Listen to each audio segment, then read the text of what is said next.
Բարև ձեզ, եթերում մեկը հազարից հաղորդաշարն է։ Երբեմն կյանքը մեր առաջ անլուծելի խնդիրներ է դնում, որոնք հաղթահարել չենք կարողանում։ 80-ամյա Ռոզա Սարգսյանը սակայն կարողացել է համակերպվել ճակատագրի հետ եւ այսօր ապրում է սիրով ու սեր տալով։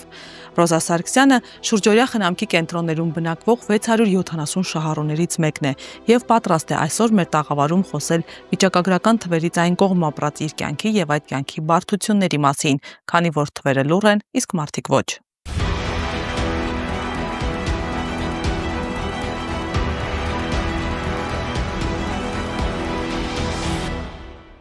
Ուրեմն որ ես քաղաք եմ, չէ՞ գնում, ամեն շորից հետ մի բան հագնում եմ։ Ինձ մոտենում են ու կանայք հիմնականում, ասում են, վայ, ոնց ես քայլում, մենք չենք կարում։ Նայում եմ, չգիտեմ, ինչ պատասխանեմ, ասեմ մի հագի կամ հագի, ասում եմ փորձեք էլի կկարողանաք, կամ են չգիտեմ ինչ եմ պատասխանում, շատ եմ սիրում բարձր, սա ինձ կանացիություն է տալիս, ես սրա մեջ ինձ շատ հանգիստ եմ զգում, ոնց որ մեր տանը լինեմ, սիրում եմ էլի կոշիկներ, գեղեցիկ հագուս, բայց չգիտեմ ումից եմ ժառանգել։ Ես Ռոզա Գուրգենի Սարգսյանն եմ, չեմ ամուսնացել, ընտանիք չունեմ, ապրել եմ եղբորս ընտանիքի հետ 15 թվից,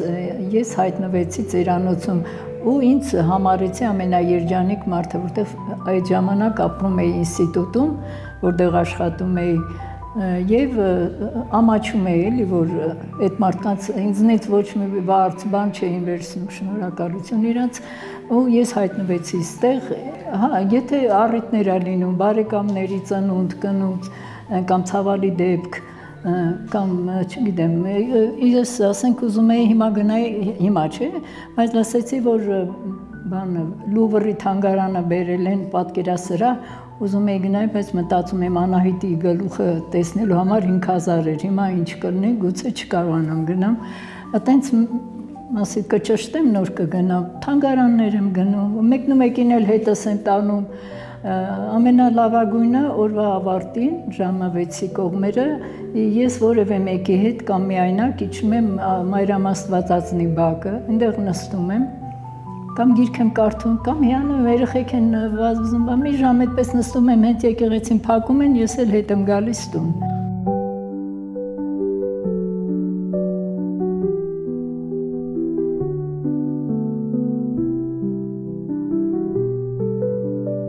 Վարձով չեմ ապրում, ուրիշներին նեղություն չեմ տալիս, ես շնորհակալ եմ այն կազմակերպությանը, որը հնարել է այս Ծերանոց բառը, ու տեղանքը, ու տարածքը, որտեղ ես եմ գտնվում, իմ նման շատերը, որոնք կապ չունեն որևէ, գիտեք ինչ, ես մենակ մի բանն եմ ասում, մի բան եմ ցավում,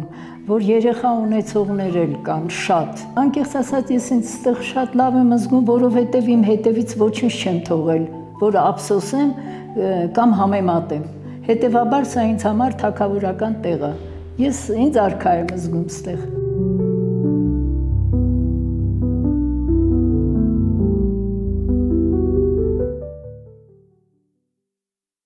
Տիկին Ռոզա, բարև ձեզ, շնորհակալ եմ, շատ ուրախ եմ ձեզ այսօր այստեղ տեսնել։ Ես եմ շնորհակալ։ Ասում են երեխաները ծաղկի պես են, ինչ սերմանես, այն էլ կաճի։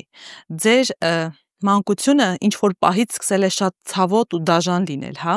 Կխնդրեմ պատմեք, թե երբ կորցրեցիք ձեր մայրիկին, որ տարիքում եւ դրանից հետո ինչպես ձեր կյանքը դասավորվեց։ Շատ հիվանդոտ երեխա էի, ծնվել էի 7 ամսական ու անդադ հիվանդ էի։ 61 թվին ավտովթարից մահացավ մայրս, ու ասես ես հասունացա։ Քանի տարեկան էիք։ 14 կամ 10, մի քիչ ավել գուցե, չեմ հիշում։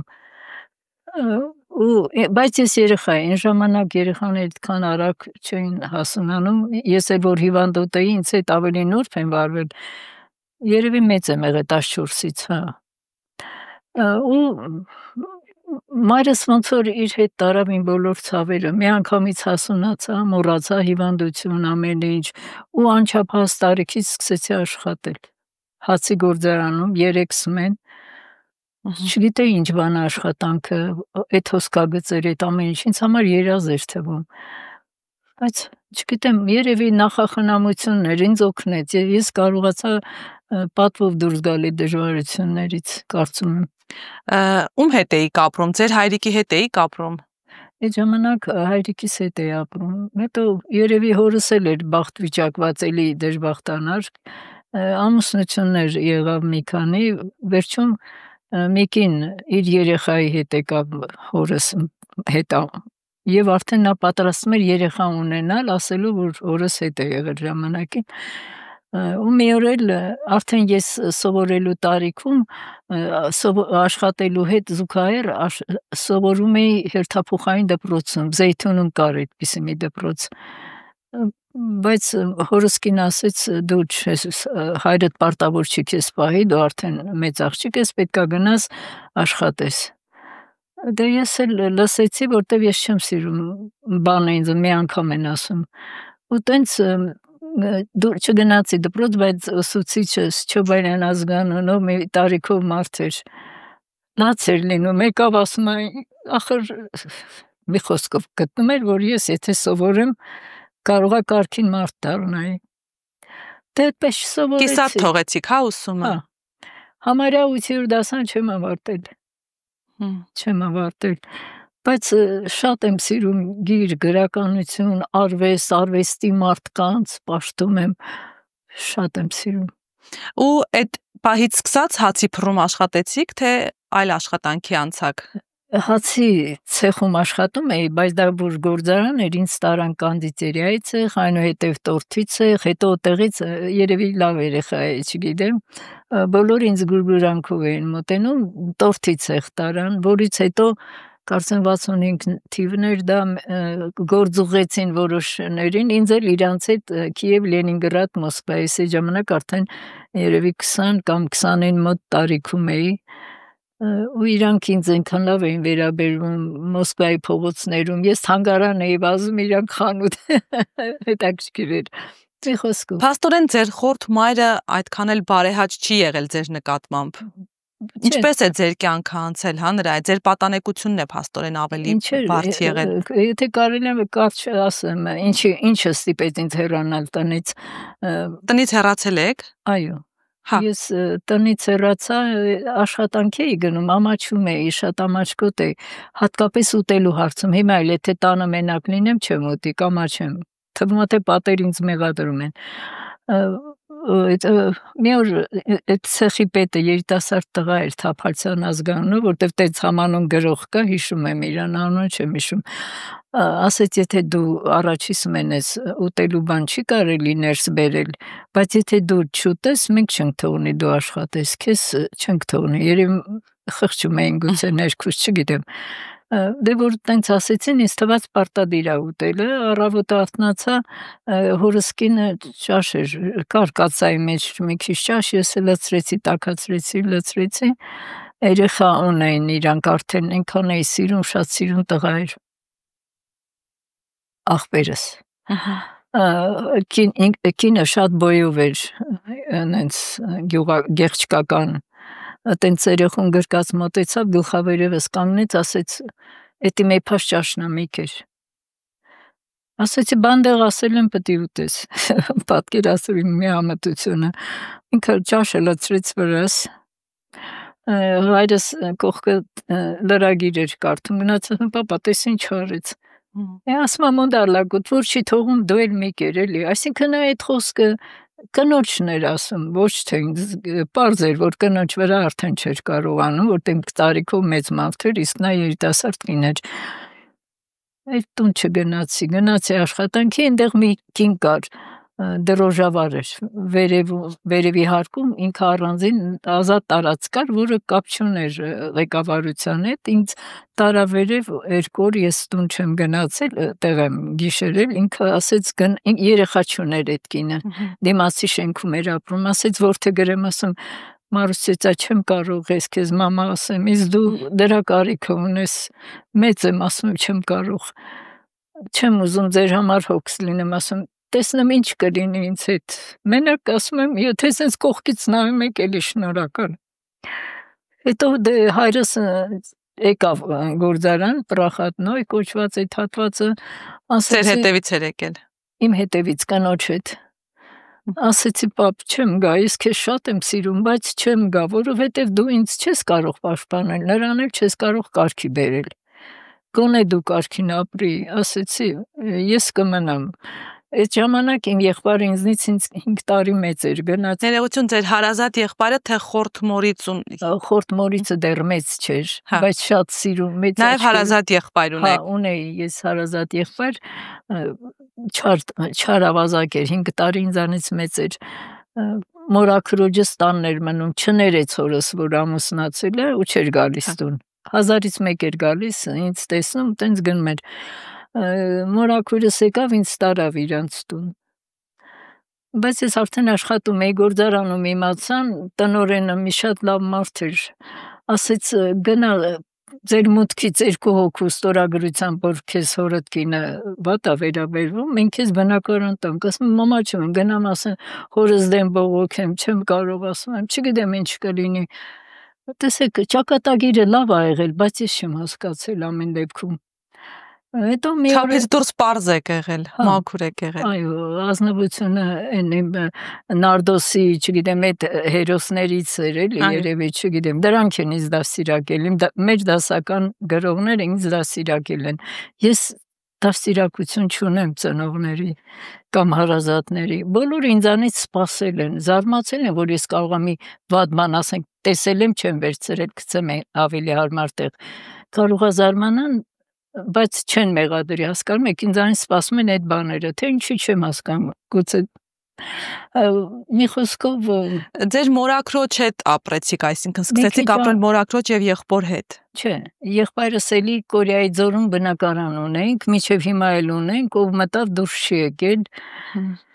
Թղթերով ամեն ինչով բնակարանը մերն է, գնացի ասեցի, դրանք շատ ինքը ոստիկան էր, այն թվերի են ժանդարմներից, էլի չէի կարա, ավելի լավ ասեցի ապրի, ես էլ ոնց կնենք ապրեմ, չգիտեմ։ Եղբայրս անծանոթ մարդու եք տվել տունը։ Անծանոթ չէր, այդ մարդը իմ դասարանի մարդ էր, մենք սկզբից Կորեայի ձորում էինք։ Հարազատ չէր, բարեկամ չէր ամեն դեպքում։ Չէ, ընդամենը հարևան էր, հիմա այդ դուռը փակած էր մնում, թե բաց, ասեց փեսաս կգա, մենք դուրս կգանք, երբ որ դուք ուզեք։ Դե ինքը գիտեր, որ մենք Զոնքաչի տանն ենք ապրում եղբորս, էլի։ Այն վատ տարիներին Կորեայի ձորը կտրված էր ամեն ինչից։ Էլի այս երրորդ զանգվածը մոտ էր շուկային, կարող էինք մի բանով զբաղվենք, թեև չարեցինք, ու տենց ապրենք։ Մի խոսքով բանը չեմ հիշում, հա, մորաքրոջս հետ էի արդեն, նրա ամուսինն էլ թևը վնասված էր, չէր կարող աշխատել եւ աշխատում էր այն ժամանակ այդպես էր, շինարարությունը բանով էր, եղանակի հետ էր կապված, ձմռանը արդեն չէին աշխատում։ Այս մարդն էլ ծույլ մարդ էր հավանաբար, աշխատել չէր սիրում, միշտ էլ չէր աշխատում, կինն էլ ընդհանրապես չէր աշխատում, ոնց որ մենք էինք իրանց օգնում, էլի։ Չեմ հիշում, որ իրանք աշխատել են։ Մի անգամ մորաքրոջս ամուսինը խոպանա գնաց այդ կոչվածը, որ տղային ամուսնացրեց, բայց բարի մարդիկ էին, էլի ուղղակի տենց էր, չգիտեմ։ Ինչքան ապրեցիք մորաքրոջ տանը։ Մի քանի ամիս ապրեցի, հետո մի օր աշխատավարձ էի ստացել, դե բերում է իրան է տալի, ասեց գնանք խանութ, գնացինք խանութ, ճանապարհին մի կնոջ հանդիպեցինք, կինը մորաքրոջս ասեց, բա այդ երեխենով է, ասեց բանը, քվորս եթիմն է, ես եմ պահում։ Ես երևի ասել եմ, որ արժանապատվություն ունեմ, ես գնացի հորս ասեցի, այս մի բանը պետք է անես, Լյովային ամուսնացրու եղբորս, գնանք Կորեայի ձորում մենք ապրենք, ես չեմ ուզում, որ ինձ ինչ-որ մեկը պահի կամ ինչ-որ մեկի համար հոգս լինեմ, ոչ մեկի համար հոգս չեմ ես, եթե կարող եմ կօգնեմ, իսկ եթե չէ, ես կհեռանամ այդ տարածքից, չեմ էլ կանգնի։ Մորաքրոջից էլ հեռացաք։ Այո, մորաքրոջից էլ հեռացանք ու եղբայրս ինձ մի լավ աղջիկ հանդիպեց իրան իր տարիքին։ Մենք իրար սիրում ենք երեքով, հետո որ իրանց երեխան ծնվեց, քնարիկս մորս անունը դրեցին, պաշտում եմ, հիմա էլ ինքը կա։ Կապը կա։ Հիմա էլ ես իրան էլ եմ սիրում, իր երեխաներին էլ, իր թոռներին էլ, որ աղբորս ծոռներն են։ Գժում եմ բոլորի համար, անմնացորց, կարող է իրանց համար հիմա գլխապատակ չգիտեմ ինչ անեմ, Աստված իրանց առողջ պահի, այդպես։ Շատ լավ, իսկ ուր հեռացաք Մորաքրոջ տանից ուր հեռացաք, որտեղ սկսեցիք ամուսնացավ, գնացինք Կորեայի ձոր, այնտեղ դեռ մարդ չէր ապրում, չենք տվել, բանալին մեր ձեռքներ, ու մենք ապրեցինք, երեխան ծնվեց, ընտանիք էինք, հյուրեր էինք գնում, հյուր էինք գալիս, հարսանիք էին հրավիրում, կողքի մարդիկ արդեն, մենք ինտեգրվել էինք այդ ձորում։ Հետո թվում է թե արդեն ամեն ինչ կարգավորվել էիք, ձեր տեղը գտել էիք, հետո ինչ պատահեց Տիկին Ռոզային։ Հետո պատահեց, ինչ որ պատահեց մեր բոլորին, մեր ազգին։ Գործարանները փակվեցին, կյանքը կանգ առավ, միանգամից 2000 թիվը դառա մի ուրիշ հոգս, ոնց որ այ հիմա բոլորիս ուսերին կա այս 2000 թվի բեռը, մեղքը, չարությունը, ամեն ինչը, մարդկային ագահությունը, որ դեռ շարունակվում է որոշակի չափով, մի խոսքով խառնարան ու մենք չենք կարող, մենք գործարանի լավ աշխատողներ ենք եղել։ Դուրս մնացիք գործարանից։ Փակվեց գործարանը, ամեն ինչ փակվեց, բայց հույսը դեռ կար, որ մի բան կլինի ու այդպես չեղավ, բայց բանը մենք հետո մի օր դեռ աշխատում եմ, մի օր գործից գնացի տուն, տեսա Կորեայի ձոր, տեսա մեր դուռը փակ, իրերը տանը չեն, հարևանին ասում եմ, բա ինչ ա եղել, ասում է ձեր զոնքաճը եկավ, հարսիս մայրը, որին մամա եմ ասել, անենց լավ էր պահում մեր եղբորիս երեխաներին մեծագույն հարգանքով, ասեցի, բա ուր, ասում է ձեր մաման եկավ, ամբողջ վեշերը հավաքեց տարավ, ասեց այս մթին ստեղ ոնց ապրեն։ Մեր երեխաները մասիվում գնում էին մանկապարտեզ, մենք շաբաթ կիրակի էինք միայն տեսնում, գալիս էինք ձոր, այդտեղ ապրում էինք, առավոտը գնում էինք գործի, երեխաները տատեի մոտ էին, դա մեզ երջանկացնում էր։ Դե հետո մենք էլ, հետո վեշերը, ինչ որ իրերը մեր որոշակի տարել էին, գնացինք, ներքուստ ուրախացա, որ այդքան ձորը ոտքով էին գնում գալի, տրանսպորտ չկար, մութ, բան։ Այդպես ապրեցինք զոնքաչի տանը, մինչև որ զոնքաշն էլ մահացավ, եղբայրս էլ, եղբորս տղան էլ, պատերազմում զոհվեց եւ այլը, տենց այդ տունը վաճառեցին։ Իրերը չգիտեինք ուր տանենք, ես ինստիտուտում էի աշխատում, հասարակ աշխատող եմ եղել, ոչ մի բան։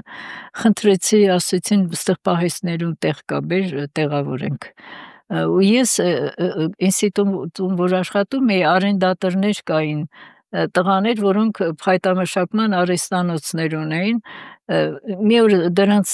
տերը եկավ, կամ շեֆը, չգիտեմ, եկավ, ասեց, ամբողջ օրը ստեղ պարապես մնում էլի գործից հետո, իմ տղաները մի քանի հոգին ասում, պերերիվ են բերում, գաս օգնես, պետք լինի կվճարենք, ոնց դուք ուզես, ասեցի, թե չվճարեք կգամ։ Գնացի իրանք տանից ուտելիքը բերում էի, ես տաքացնում էի, սեղանը պատրաստում էի, դուրս էի գալիս, իրանք ուտում էի, հետո գնում էի, հավաքում էի, արագ լվանում էի, իրանք շուն ունեն, այդ շանը շատ էի սիրում, այդ շանով էլ էի զբաղվում։ Այսինքն ձեր եղբոր մահից հետո արդեն որտեղ սկսեցիք ապրել։ Եղբորս մահից շարունակում էիք ապրել նույն տանը, թե չէ, եղբորս որ մահացավ, եկավ այդ Կորեայի ձորի այդ ոստիկանը, ասեց, որ փեսաս գնացել է, չկար, կնեմ արդեն երևի գիտեք, տունը տվեք, երբ որ կգաք եւ այլը։ Այտենց էլ իրանք դուրս չեկան։ Մեր վեշերը բերեցի ինստիտուտ, պահեստներում տեղավորեցի, հարսս գնաց Աչափնյակում քույրներ ապրում, Միսենյականոցում, ընդեղ դեռ տղան չէր մահացել, ընդեղ որ վիրավորված էր եկել, հիմնականում այդ տունը որ վաճառեցին, իրանց էլ գումար տվեցին դեղերի, էլի, այտենց, հնել չօգնեց ամեն դեպքում, սա հասարակ պատմություն արդեն մեր կյանքում, չէ։ Այդպես բանը Դուք իրերը տեղափոխեցիք գործարանի տարածք, այնտեղ սկսեցիք, ձեզ տեղ հատկացրեցին, հա, երևի ապրեցիք գործարանի տարածք։ Ես այնտեղ միայն ապրեցի մի քանի տարի գործարանում, որից հետո տարիքս լրացավ ծերանոցի, եկա ծերանոց, բայց այդ տղաները ինձ միջև հիմա միշտ հիշում են, գալիս են, պետք եղած օգնում են։ Տիկին Ռոզա, նաև ճակատագրի բերումով ձեր ինքնագնահատականներ, հա, ընկած։ Մի անգամ զրույցի ժամանակ ասացիք, որ դուք ձեզ գեղեցիկ չէիք համարում։ Այո։ Ինչու։ Ես նախ այդ մամաս որ այդպես եղավ, իմ աչքը չի տեսնում, ձախ աչքս, ինձ էլ ինչ որ բան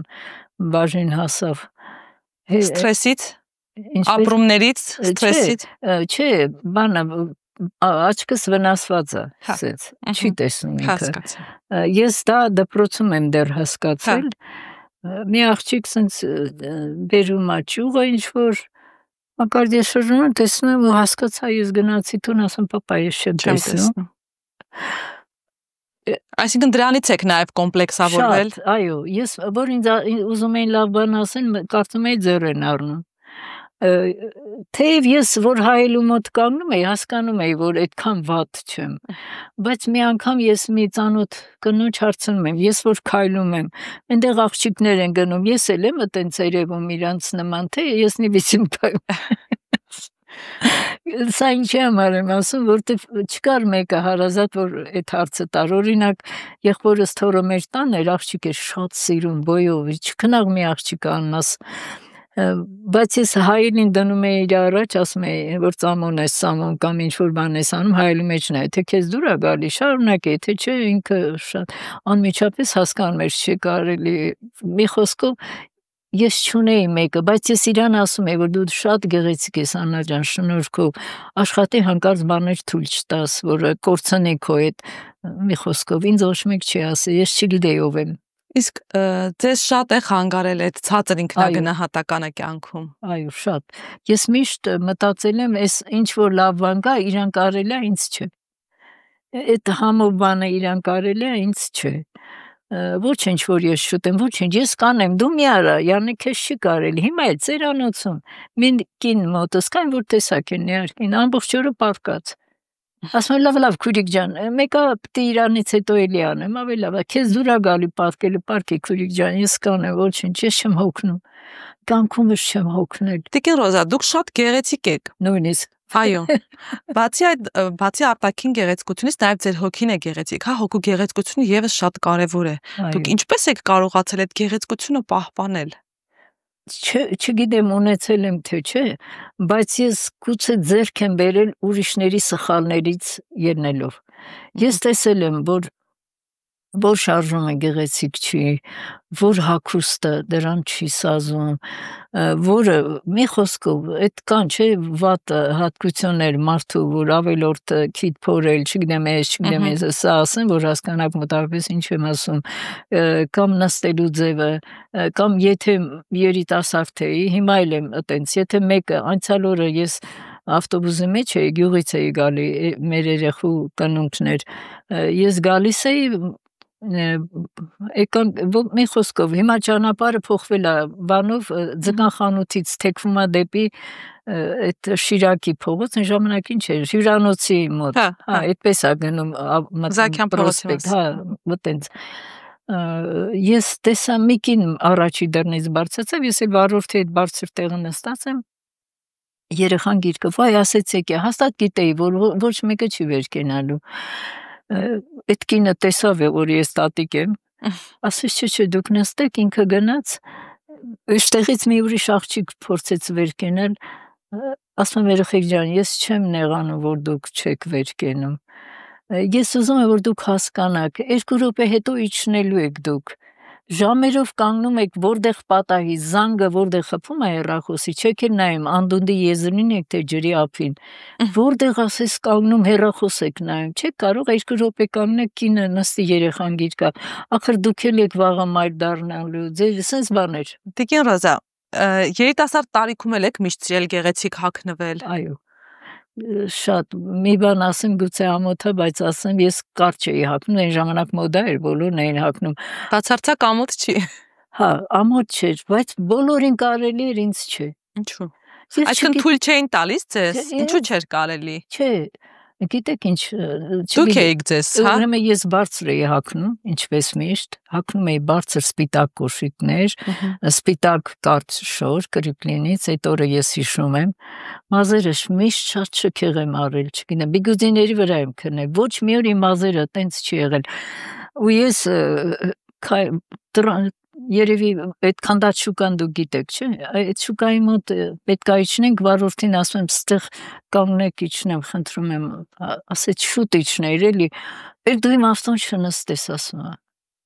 Այդ տեսքից գուցե ինքը նայեց երևի մտածեց, չգիտեմ, իր մոտ ինչ էր արթնացավ, ինչ հույզեր, ինչ բաներ ես չեմ հասկանում։ Հիմա էլ այս տարիքում էլ կան մարդիկ, որ չգիտեմ, ինձ ոչ մի բան չի կարելի, հասկանում եք։ Ես ինչ անում եմ։ Դուք եք այդպես տրամադրվել։ Գուցե ժամանակին ձեր կողքին չի եղել այն հարազատ մարդը, որ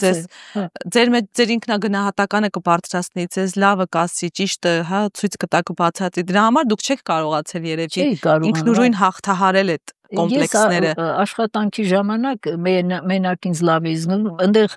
էլի ես այդ դրա հեղինակը, ասենց ասեմ, մի օր ժողով էր, ամբողջ գործարանը ժողով էր անում, ինձ ասեցին դուք պիտի ելույթ ունենաս, ես համապատրաստի վեր կացա, ասեցի ես ուզում եմ հասկանալ, դուք չեք կարող մեզ խալաթներ տակա հագնենք, որ ոնց որ շուկայում լինենք, ով ինչ գույնի շորեր ասես, հագած աշխատում ասեցի, ոնց որ որա պիտի փախնենք, բան, ես տպավորություն ասող զարմացա, ես էլ զարմացա, հաջորդ օրը մեր գլխավոր ինժեներին աշխատանքից հանեցին, տեղափոխեցին, մի օր ինձ տեսավ, ասում խիտ ինձ արեցիր, ասում եմ ինչ, ասում ինձ աշխատանքից քո այդ ելույթը, ասում եմ բայց ճիշտ է, ասում բա ինչ էիր որ ճիշտ չէր, ճիշտ չներ քեզ է կանեն, ու մեզ խալատ տվեցին, հետո գլխարկներ պետքա դնեինք,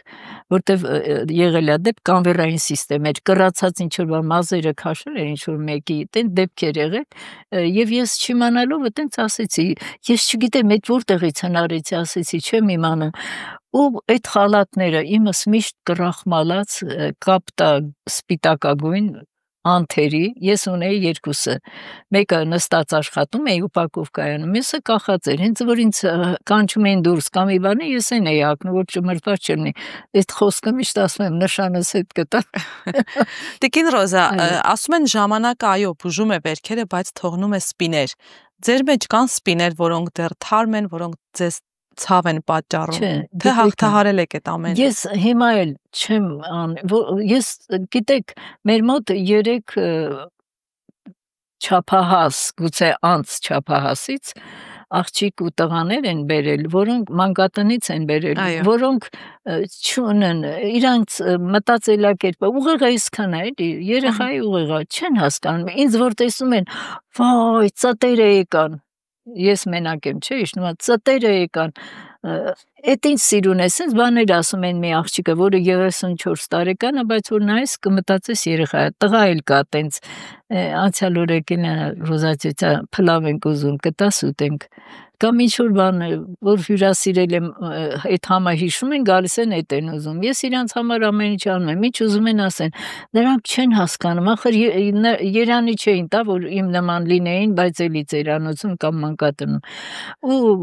կա մեկը մեր մոտ, որ ասում է, ես համալսարան եմ ավարտել Լոմոնոսովում վերապատրաստվել եմ, այդ երեխա համար ասում է, դասկի տեսնես մի հատ գիր կարդացել, ասում եմ աղջիկ ջան, նա անուն արտասանել չգիտի, որ հարցնես քանի տարեկան ես չգիտի, դու դրանից ոնց ես նեղանում, ես չեմ նեղանում մարդկանցից, միշտ մտածում եմ, որ ինչ-որ բան խանգարել է, որ նրանք ստեղ են, ծերանոցում։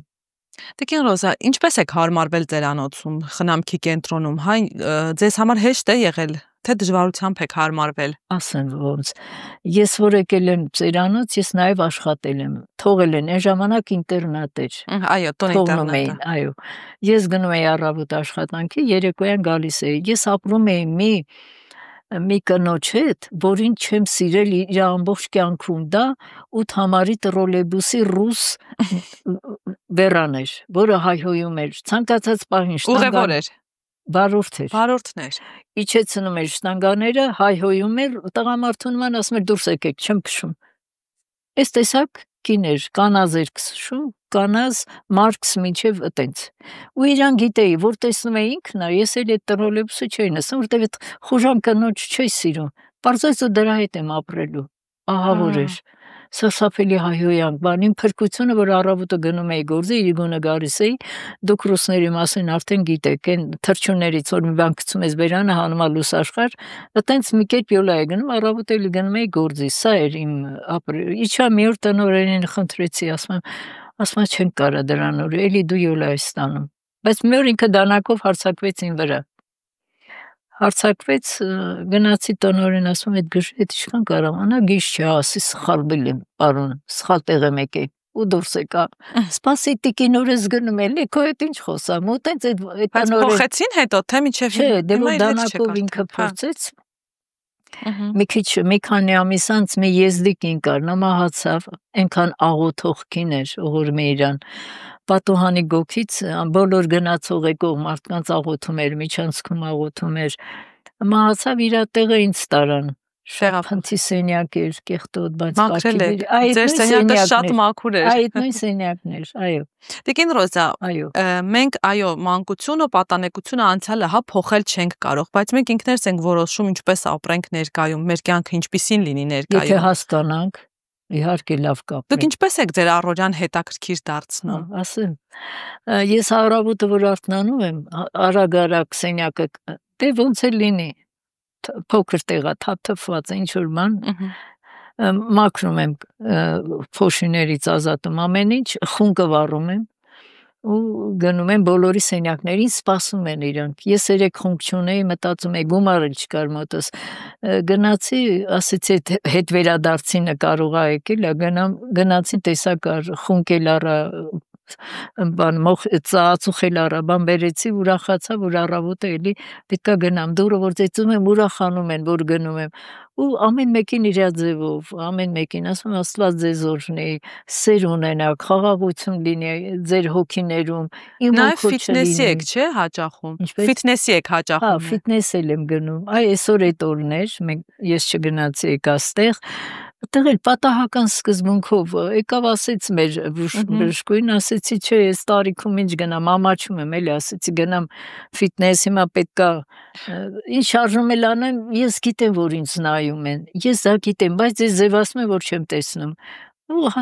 մտածում լավ ինչ է, ախր ինքան սիրուն աղջիկներ կան, գեղեցիկ կապուտաչիա, չգիտեմ ինչ բան, որ ինձ նայում են, գիտեմ ձեռն առնում։ Ձեր գեղեցկությունն էլ ոչինչով չի զիջում, հավատացեք։ Շնորհակալ եմ։ Ինձ հետաքրքիր է ինչպես եք կարողացել այդքան բարդ ճանապարհ անցնելուց ունենալուց հետո այսքան բարի ու գեղեցիկ մնալ, չկոտրվել, այո։ Սիրում եմ Աստծուն, վախենում եմ Աստծուց, երբ որ ես քայլում էի փողոցով, ինձ թվում էր ինչ որ մեկը ինձ հետևում է, ինչ որ մեկը ծոծրակիս։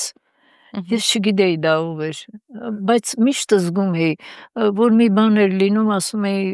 Աստված, ես սիրել եմ Աստծուն, չեմ հասկացել, բայց այդ որ հիվանդոտ երեխա է, մամաս ինձ միշտ եկեղեցի է տարել։ Կարելի է մի փոքր բան պատմել։ Իհարկե։ Բան այն ժամանակ չգիտեմ, ասում են նետ դրեցին, ընկավ Պողոս Պետրոսի եկեղեցին, դա Աբովյանի գեդարքել, թե այդ կողմերն լավ չգիտեմ, մենք գնացինք, մամաս, պապաս մեզ տարավ, պապաս, մենք լավ շուն ունենք, ավճարկա, շատ էի սիրում շուն, ես շատ տարի եմ ծվե, գուցե դա է պատճառը, չգիտեմ, մեր շունն էլ էր մեր հետ, ուրեմն մենք գնացինք, մամաս սպիտակ կտորից, ոնց որ Վրաստանի դրոշը, կարմիր խաչով, բան, տենց ակաղաղ, չգիտեմ էլի ինչ, տենց գնացինք, 7 տարի պետքա գնար, չգիտեմ քանի տարի գնացին, քանինս կիսատ մնաց, ուրեմն բանը, մեկ էլ այդտեղ մի այդ մատուռ էր, այդտեղ փորված կար ու գիրք կար, պապաս գուցե անհավատ էր, ես չգիտեմ, ես չեմ հիշում, որ ինքը եկեղեցի գնացած լինի, բացեց գիրքը կարդաց, հենց շպրտելու պես դրեց, հետո մենք որ նստեցինք, մեր հարևանուհին էլ էր մեր հետ, էլի մի խոսքով նստեցինք, մեքենան պապաս հետ տվեց, հետ գնաց ու մեր շուն ընկավ մեքենայի տակ։ Իմ ցավը արդեն պատկերացնում եք, իմ լացը հենց թերթիշներից վրա էր, այնքան լաց կան էի, բայց հիմա ինչ էլ անեն, չգիտեմ ինչ պիտի լինի, որ լացանամ, հետո բայց շունը ինքնորոյն բարձացավ ու պապաս հետո ասեց այդ ես եմ եղավոր, որ ես գիրքը տենց արեցի, գուցե դա պատիժ էր, երևի դա էր պատճառը, որ ես Աստծուց այդքան վախեցել եմ ու չեմ ուզեցել իրան նեղացնեմ, ոչ թե ես իրանից վախեցել եմ, որ ինձ չի տա ինչ-որ բան, արդեն ինձ ինչ տվել տարել էր, մորս, աչքս, չգիտեմ ինչ, էլ ով ունեի, հորս, հերս կար իմ հայրը չէր, Անեց մենակ վախենում էի, հանկարծ իրան չնեղացնեմ, Աստծուն, մինչև հիմա տենց եմ, առավոտ արթնանում եմ, ասեմ շնորհակալություն, մեկ մոռանում եմ, ասեմ Տերներ, էլի գուցե մեծությունս է, օգնի որ չմոռանամ, Հետո տենց բոլորին աղոթելով, բոլորին բարի խոսքեր ասելով, ով ինչի կարիք ունի, մեկը այդ արանքում ասում է այս բանը, ես մի քիչ հետո տանում եմ տալիս եմ, կամ գումար, կամ չգիտեմ ինչ են ուզում, թեկուզ մեկի ջազվան այրվել, մեկը սուրճ ունի, պատահական լսում եմ, պետք չի ինձ ասել, եթե ես գիտեմ այդ կարամ անեմ, այդ վերջ ինձ պետք չի ասել։ Տիկին Ռոզա, մենք նաև երիտասարդ ենք մեր երազանքների շնորհիվ, հա, դուք երազանքներ ունեք դեռ։ Հավատացեք, ես գիտեմ, որ ծեր եմ, բայց ես էլի եմ երազում, այո։ Ինչ երազանքներ ունեք։ Ինչպես։ Ինչ երազանքներ։ Ասենք, հիմա քանի որ ես զգում եմ, որ բոլորը ինձ գտնում են, որ ես գեղեցիկ եմ ու ինձ հավատում են, ճանաչող մարդկանց նկատի ունեմ, թեկուզ անծանոթները հավատով ինձ մոտենում են։ Ես որ առավոտները ես հիշում եմ Զեյթունից էի գնում Հորստանից դպրոց, մենք որ վեշերը տարանք, մի տարի այնտեղ ապրեցինք, էլի, բալանին խտրեցի, տվեցին, այդտեղ ապրեցինք, հետո վերադարձել, կանգառը լեփլեցուն էր, տարբեր համարներ էին գնում։ Դպրոց էլ կար 44-րդ դպրոցը, ես այդտեղ եմ սովորել։ Այդտեղ չսովորեցի ավելի շուտ։ Որ բանը կանգակ լիքը մարդիկ էին, երեխաները գալիս էին, տատի չես անցկացնի մեզ փողոցը։ Ես ներքուստ ուրախանում եմ, երեխաներն էլ են ինձ վստահում։ Ինչ վստահություն եմ ներշնչում մարդկանց մեջ, ես չգիտեմ, վախենում եմ դա կորցնելուց, շատ եմ վախենում։ Դրա համար, եթե փողոցում, չգիտեմ, ինչ մի շատ զզվող մարդ եմ, շատ բանի ձեռ չեմ տա, բայց կարամ այդ վատ բան էլ անեմ, մենակ հավատը չկորի մարդկանց, որ ես կարող եմ դա անել, էլի, ծերանոցում էլ եմ նույնը։ Իսկ Տիկին Ռոզա, կա ինչ-որ բան, որ այս տարիքից հետ նայելով դրա համար զղջում եք, որ չեք արել, ափսոսում եք ինչ-որ բանի համար։ Կա այդպիսի բան։ Տեսեք հիմա ասեմ, ես ոնց որ հասկանում եմ ձեզ, այդ մի կին ունենք, այդ որ իբր ավարտել է, չգիտեմ ինչ, սաղ ինչքան լավ մարդ է, իրենց բարեկամներն են, ես գիտեմ, որ ինքը ճիշտ չի ասում, բայց ինքը դրանից հաճույք է ստանում։ Ամեն անգամ ասում է, օրինակ իմ հետիկինը 5 երեխա է ունեցել, ամուսինը մահացել է, 5 երեխուն թողել է, գնացել է մի ուրիշ մարդ է առել, առանց ոչ մեկին ասելու։ Նա էլ է 5 երեխա ունեցել, այդ հետիս կինը։ Ու ոչ իր երեխեքին է կարում ջոգի, ոչ նրանց, խառը էլի, տենց ապրում է։ Այս հետիս կին, այդ որ Լոմոնոսովում մտամ սովորել, միշտ ասում է, առե, մի հատ մարդ չկարեցանք առնենք, սա անընդհատ ասում է ինքը։ Ձեզ, հա։ Այդ կինը, որը նա չի ամուսնացել, իր ասելով իմ նման տենց մնացել է անաղարտ, մի քիչ չեմ հավատում, բայց գուցե, դա մարդկային է, էլի, սխալներն էլ մարդու համար է։ Ես այ վախեցել եմ Աստծու մոտ, որ սխալ բան անեմ։ Ես թույլ չեմ տվել ինձ տղամարդ մոտենա, իրանք հերվից, հիմա էլ որ նոր մեկ վարորդ ուզում է չասնել, նիվայով վերեց ինձ մեր վարորդը, ասում է թույլ կտաս թևդ բռնեմ ինչ, ոչ թե վախենում է, որ իմ թևը բռնի, ես եմ ինչ պիտի լինի, ուղղակի ինքը չգիտեմ, ինչ գործ ունեմ իր հետ, բայց եթե պետք կլինի, ես իրան էլ կգրկեմ, սխ բան չկա, դա մարդկային է, բայց ինձ այնքան ես անհամես չէ, խնդրում ես մենակ մենք իմանանք։ Կարող աստեղ 3 տղամարդ լինի, 4-ն էլ ինձ, ես իրանց 4-ին է դուր գամ, սենց ասեմ, պակաս չի եղել, բայց ես ինձ արժանի չեմ համարել, աչքս չի տեսնում, մարդիկ գուցե մտածեն, որ ես փոշմանել եմ, որ չեմ ամուսնացել, բոլորովին, ոչ սիրելու, ես պլատոնական սեր մի քիչ ունեցել եմ, բայց հետո հասկացել եմ, որ դա այն մարդը չի, էլի, շատ վատ թերություն եմ նկատել ու միայն նայում էի ու հերիք էր, որ ինքը չկար, արդեն աշխարհը գլխիս մտնում էր, դա շատ խորն եմ զգացել, բայց չեմ փոշմանել, ոչ մի բանից, ինչ կա էլի Աստծո տված կյանք հասա, այդպես գիտեմ։ Տիկին Ռոզա, դուք սիրել եք, սիրով ապրել եք, այսօր էլ ձեր շուրջ բոլորին սեր եք տալիս, ես մեծ հույս ունեմ եւ վստահ եմ, որ ձեր սերը երբեք չի պակասի, ապրեք ձեր սիրո մեջ, տարածեք ձեր սերը, թող ամեն ինչ լավ լինի ձեր կյանքում, շնորհակալ եմ այս անկեղծ զրույցի համար։ Շնորհակալություն, ես եւս Աստված օրհնի ձեզ, իրավունությունից անպակաս չանի, այո, իմ աշխարհը, ես ամեն օր ասում Աստված ջան, եթե լինեմ մատաղ ու ինչ-որ բան կփրկեմ իմ ժողովրդի համար, արեք այդ, իրա ձեռն է, իմ ձեռը չի, չեմ ափսոսի, այս պահին էլ չլինեմ արդեն, չեմ ափսոսի, որ չեմ լինելու, որովհետև կորցնելու բան չունեմ, փայփայելու բան չունեմ, ոչ մի բան չունեմ, բացի Աստծուց